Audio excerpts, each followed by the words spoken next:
So once everything was done, so VJ Day Uh-huh. occurs, but you're staying there.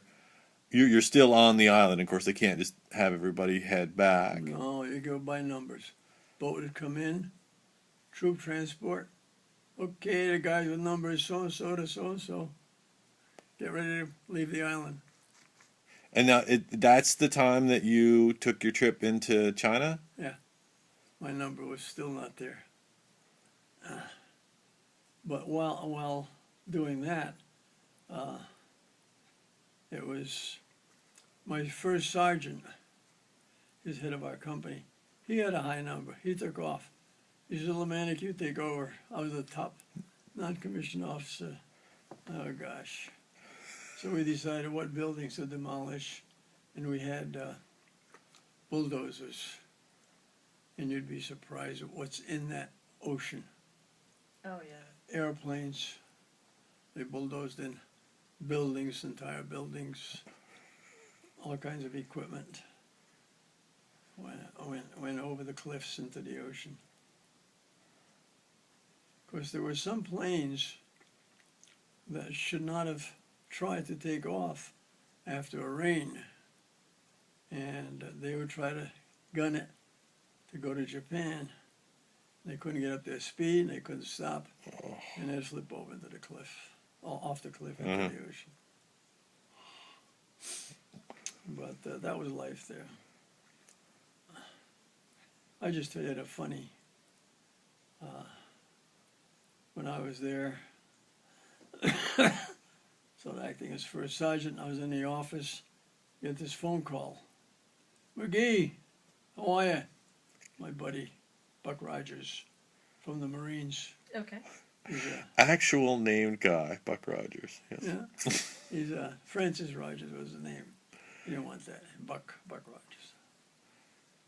So he's calling from Hawaii, and he says, I got an empty plane, and he said, I'm going to China. He said, I'm going to stop and pick you up. I said, you can't. I said, the airport is empty. I said, the planes are gone. We bulldozed them over, so forth. There are a few buildings left here and so forth. Forget about it. He said, I'm coming. Strong-headed. So he said, there'll be two of us, and we'll be in C4s or C5 aircraft. It's an aircraft that has a bench on one side of the fuselage and one on the other. And they were picking up their Marines in China. Okay. So I said, no, Buck, I can't. I said, I'd be AWOL. I said, I don't have any 3-day passes to go to. I said, I need the Adjutant General's signature to go. He says, you do it. He said, I'm going to be there. Stupid guy. He's still living in St. Louis. And so I went to Captain Wagenspeck. I was captain of the softball team, and Captain Wagenspeck was our catcher. So I went to the captain. I said, Captain, here's a story. Give it to him. He said, I wouldn't miss that in the world. I said, how am I going to go? Oh, I'll give you, how many 3-day passes do you want? I said, well, he said he's going to stay there a week. All right, I'll give you 3 3-day passes or 4 3-day passes.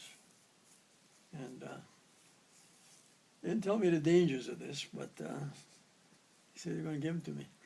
He said, he says, good fishing on the south end of the island. Let's assume where you're going to be going. I'm giving you some time off. So I have no idea where you're going other than fishing. So I said, that's good for this island, but I said, how about in China? I said, what do I need for there? Suppose an MP there stops me or something like that. Well, he says, you'll have to go see Captain Fader, something like that. I don't know. He said, he's the acting adjutant general. See what he tells you. So I went to see him, and I told him the situation. He was a center fielder. It's good to have friends. Yeah, we had a good time. We'd play the black team from down at the harbor. They were the guys who unloaded the ships and so forth. They were still there. And so, you know, we played them. We played other companies. And we had a good time there playing softball. Even Maris Russo came. Maris Russo was a Yankee pitcher in 1943. And they played the Yankees played the Cardinals in the World Series. I think that was the World Series before they cut off. Okay, for a couple of years Yeah. there, yeah. Well, they cut it off a year or two. And Marius came, and he said, "Hey, you have a softball team here. Can I play?" He said, "Gee, Marius, of course, sure." I said, "What position you want to play?" "Any." "Okay, Marius." He was big. He was big.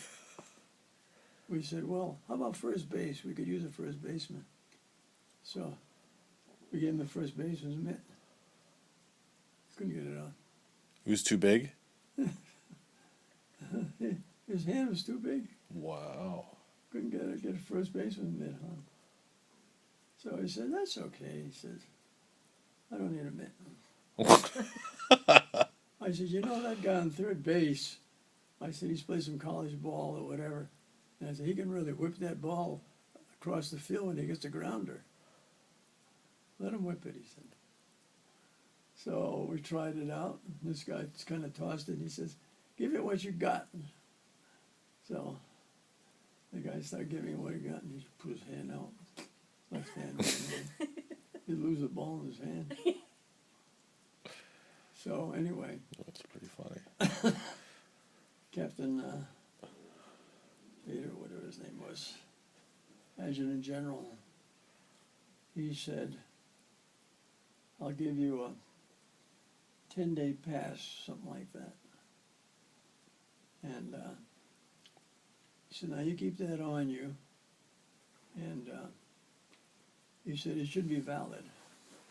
The only thing is, I don't have a reason for giving it to you. And the rules say you have to have a reason for sending somebody off the island." So, but he said, "It's your risk." He said, "My risk too, but it's mostly it's your risk." So this is December of 1945. I'm in my khakis. It's warm in Ie Shima. We get to Shanghai airport. I get out of the plane. Well, wait, how did he get you? This is a bit of a trick. This is Buck Rogers has contacted you, said he's coming. Okay. That's This good. is a bit of a, you didn't call your cell phone. He told me, he said, there'll be two planes, me and my buddy, and our co-pilots. And he said, we're going to come in, we're going to circle the airport twice. He said, "I don't need the tower, I don't need anything." He said, I'll just come in. So he said, "We'll circle the airport twice, so you'll recognize us." Then I said, "I'll peel off, and he'll continue to circle." And he said, "The wind indicator should still be there." He said, "You see the wind indicator, you go to the far end, because I'll be flying into the wind." He said, "You be there ready to go." I said, "Buck, this is crazy. It's just fly by. Nice seeing your airplane up there." Instead of a drive-by, a fly-by. He said, "I'm coming down." So he came down, landed. "Hey, McGee, open the door, hop in." Yeah, so he has this conversation with you. That's Oh, done, this- and then all of this with these captains and your softball buddies or whatever Yeah, I had to happens make after that, arrangements. I said, unbeknownst to him. This crazy guy is going to go. Yeah. He'll come here. If I don't make good arrangements, I'll just wave him off. But I had these. So I said, okay, we'll give it a shot. So I had these documents. So I had 3-day passes. I had this permit to get off the island. And then I had Buck Rogers. So he said, get in, the plane's empty. He and his other co-pilot were there. And he locks the door, and there I am in. He says, come on up front, get in the cockpit. And a little chair there or something, sat